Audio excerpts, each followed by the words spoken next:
A lot of you wanted to know how I made the change from a radical leftist protesting Donald Trump to a free thinker ready to vote for Trump in the next election. So here's my story. First of all, I do want to say that 17-year-olds do not end up at protests by chance. The people who organize the protests know that young people are the easiest to manipulate, the easiest to convince of radical causes, and the most naive and ready to stand on the side of the street holding a sign, or even worse. I was groomed by someone in his 30s, and he had me do things that put me in harm's way, and I was used as a political pawn as a minor. I admit that I made mistakes. I should not have thought that way. So here's my story. I'm not going to make this video all about why I thought the way I did, more about how I changed and how I grew. I do want to clarify that I've never voted in a presidential election. I have always either been off the grid or abroad, and I've never had the chance to cast a ballot. I started traveling the world. I lived in the Middle East for about a year. I traveled to Africa, and I kept traveling for about 6 years. Nothing will open your mind like travel. A lot of liberals say that they hate America and they're going to leave the country. Well, I actually did.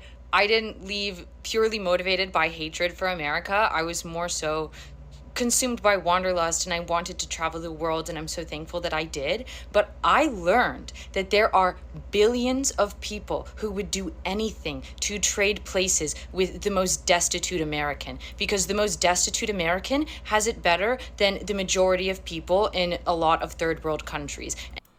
Bingo. Bingo. You know, and I said this before. I was like, I feel like a lot of these folks, if they were to travel to some of these other countries in the world, they would have a much greater appreciation for America. Is America perfect? No, and no place on earth is. But I don't think these folks who say America is so terrible, or people that have pride in waving and or flying the American flag, are racist and hateful people. I think they would have a greater and a deeper appreciation for where they live if they were to go to another country. And I've gone as far as saying, if I were president, I would ask Congress to pass a bill, in the Senate to pass a bill to where we could fund sending people off to other countries if they wanted to, right? We will pay for your flight and 6 months of living, right? But in return, you have to renounce your citizenship, and you can't come back for 2 years. But I guarantee you, after those 2 years, a lot of people would come flocking right back to America. Oh, after those 2 years, oh, no, I had to come back, right? And I think it would really be an eye-opening experience for a lot of Americans. And, it also would put a lot of people on Front Street. A lot of these folks who call America such a terrible place, and oh my goodness, I wish I'm going to leave America. You guys have seen it. I'm going to leave America, blah, blah, blah, which they never leave. They always stay and just continue to complain. It's going to put them on Front Street. Are you really serious about what you say? Or are you just talking? So I think that would be a great thing to do. Of course, I'm sure Democrats would try to spin it as, oh, he's trying to get rid of all the people. No, I'm not forcing anybody to leave. I'm just saying it's available to you. That's all. And we'll pay for your flight and 6 months of, living. So, you can get acclimated to where you're at, right? Find you a job and whatnot. So, you got 6 months to live rent free. There you go. Figure it out after that. I'll see you in 2 years because I know you're coming back. And that is a lesson that I've never been able to shake. So when I returned from Africa and I started questioning things, a lot of the leftists that I knew and I was friends with, they did not like the questions I was asking. Like, if America's so bad, how come every person I met in Africa was enamored with my passport? They were more patriotic than me. That's when I started to question, what if America was great? I started to question things, and the hostility that I was met with from leftists who did not like the questions I was asking, it showed me that there was something that I wasn't supposed to figure out. And then I was walking down the street one night in my hometown, and I was chased by 8 men who all had these. So that showed me that, oh, maybe self-defense is an important thing. Maybe the Second Amendment wasn't evil. Also, and I've also said that as well. These folks who are trying to advocate for getting rid of guns, I would be willing to bet that 99% of them have never been in a dangerous situation. They've lived a life inside of a bubble. They've never been afraid for their life. They've never been in a terrifying situation where, it could be life or death. They've never lived in the hood. I could just tell, like, because if you have, you wouldn't be advocating for that because you know the importance of it. There's a lot of folks. Well, I'm gonna save that for a different conversation or a different day.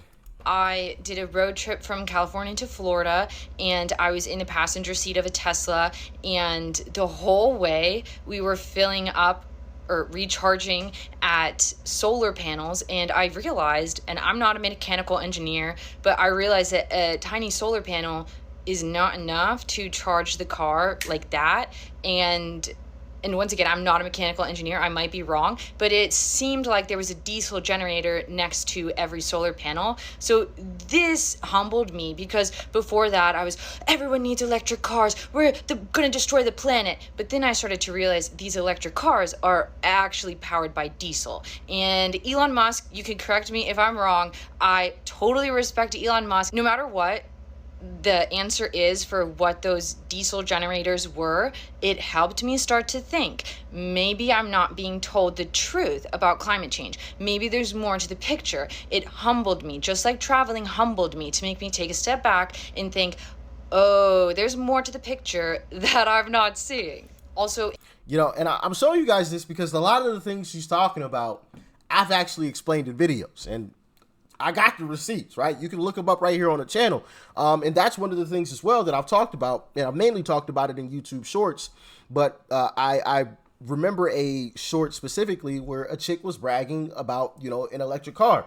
And the reporter walked up to her and he was like, how are you charging this car? And she was like, yeah, just from this building.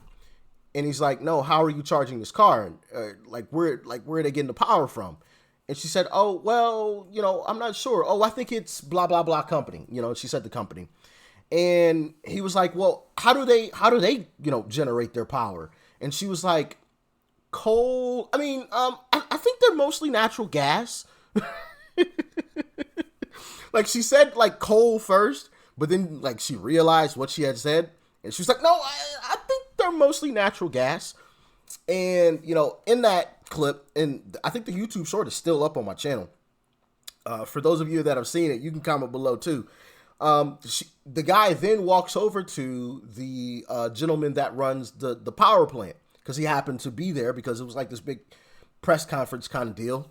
And he was like, so how do you guys generate your power, your electricity? You know what he said? Coal. So these green new cars are being powered by burning coal. But not only that, I've showed you guys YouTube shorts where people were charging their electric car, and then they look over and there's this giant diesel generator right there. And there's no power lines coming from, in this specific short that I'm thinking of, there were no power lines going from, the power lines to, the charging station or anything, because he panned the camera, could not see. Now, does that mean that there wasn't any power going to it? No, of course not. They could be buried, of course. But it's just funny that there was a giant diesel generator right next to the charging station. But then not only that, and we're going to get back into this video, people don't think about how all of these parts are shipped around the world. You think they got electric planes? Electric trains? You think that's the way they're moving on? That takes burning. Y'all get the message anyway. It's a scam in my humble opinion. In 2020, I moved to California and I expected to meet all people who thought like me. I thought everyone in California was Democratic. But then I realized a truth that seems to be true all over the world, that leftists gather in the cities, then that gives them more power, and people with common sense live in the rural areas. So I met a lot of good, decent, hardworking farming people that they helped show me the light. I also want to be clear that I did not flip from one extreme to the other, like a lot of the commenters said.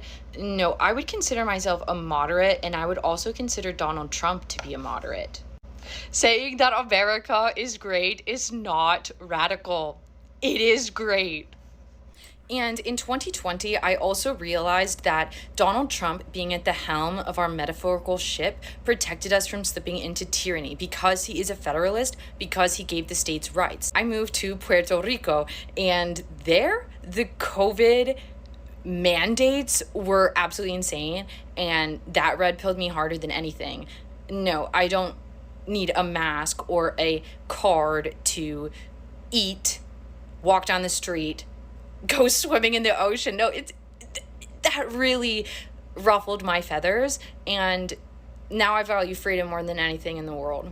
I also realized that the left only has three things: ad hominem attacks, emotional appeal, and appeal to authority. There's no logic, there's no reasoning. It's all manipulation and it's all control.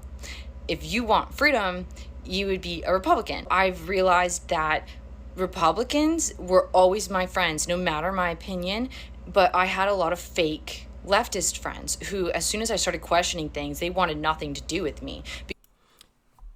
Same exact experience. And I've explained this before as well. And I know I keep pausing it, but all of it, like, a lot of this stuff just aligns with things that I've said and things that have happened to me as well when I first started this journey. And some of you could see that, I was definitely left leaning, right? And for me, to be completely honest, and I told you guys this before, I made no secret about it. Like, I wanted Democrats to prove me right. I so badly wanted Democrats to prove me right. Prove that I have been right this entire time. Come on, Democrats. Prove it. Show me. Show me. I so badly wanted it. Of course, I was trying to be, somewhat in the middle, but of course, or unbiased, but of course you're going to always have your biases. And I most definitely had mine, but not one time did I ever see anybody, comment, "Hey, you're an idiot. You're stupid. Why do you want Democrats to," not one single time. It was always love. It was always, people showing, care for me, right? Hey, it's all right, blah, blah, blah. Hey, or why don't you check out this video clip? Or, hey, maybe you should check out this. This could give you a different perspective. Or, hey, maybe you should think about things from this perspective. Or, just all super helpful and kind. That's Republicans. Are you going to have your outliers here or there? Of course, there's always going to be outliers in any group, right? But I never saw any.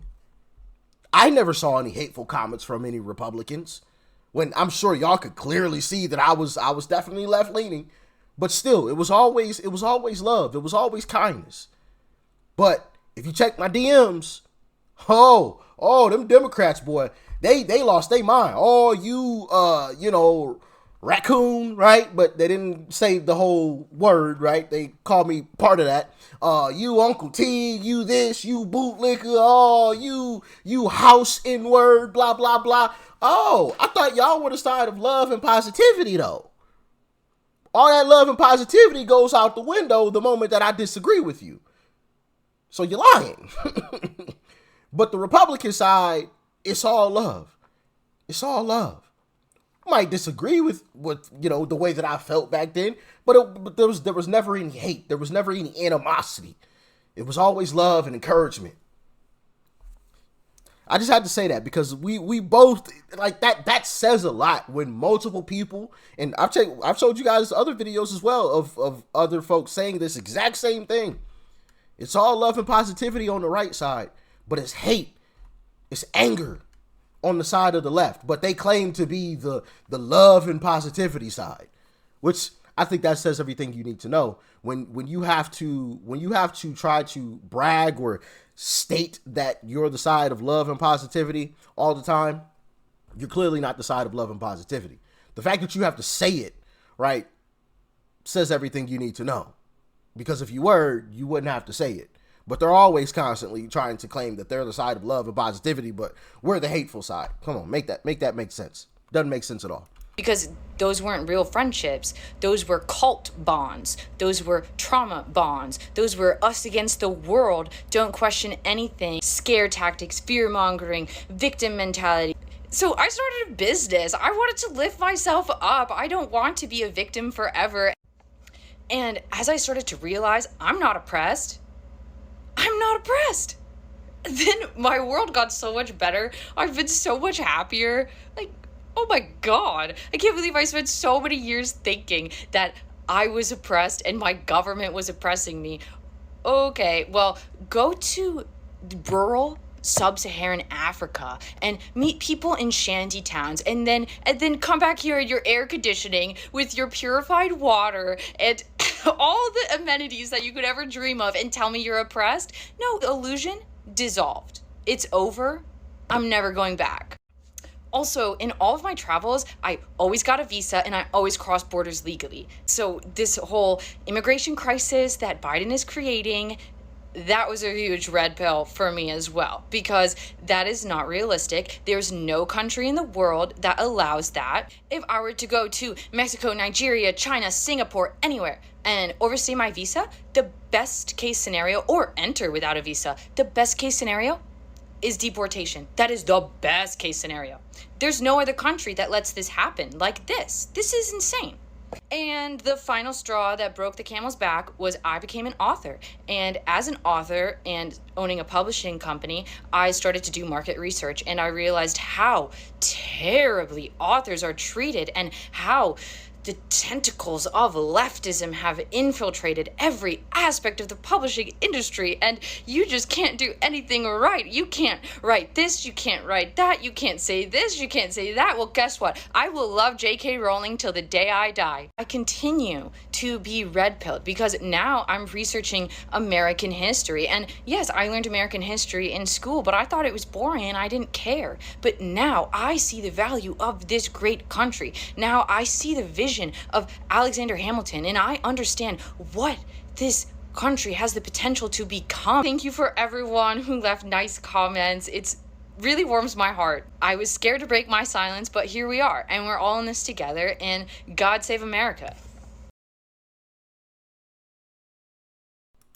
We are all in this together. Shout out to her. And actually, hold on, I want to look up and see if this is her page. Yes. Okay. Yeah. All right. So I want to give a proper shout out to, this is her at, you can see it right here on the screen. It is scared to break. It is Trump's era. That's her at on TikTok. All right. It's right there on the screen. If you need to pause it, do so, and go give her a follow. Show her some love. Let her know we appreciate her. Shout out to her. But I just wanted to double check and make sure that was her account, but it's looking like it is. It actually is. So shout out to her, man. Shout out to her. Such an amazing and wonderful story. And actually, this video on her TikTok has over 3 million views. Absolutely incredible. Absolutely incredible. Big shout out to her. Much love. Greatly appreciate you for telling your story, girl.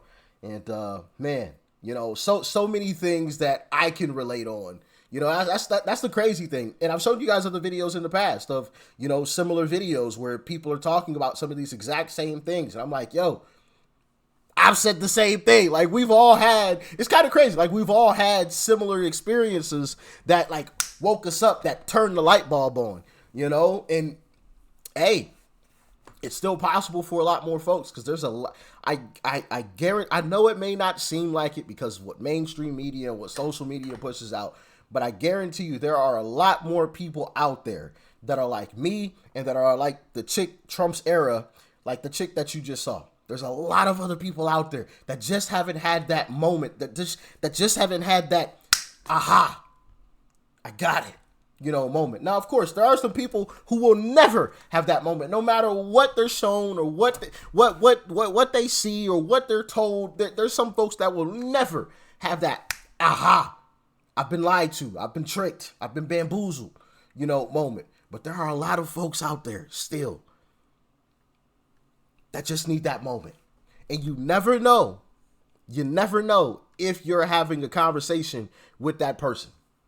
So, share videos like this because lots of people need to see it. Incredible. But as always, y'all stay safe out there. Let me know your thoughts. Peace and love. I'm out.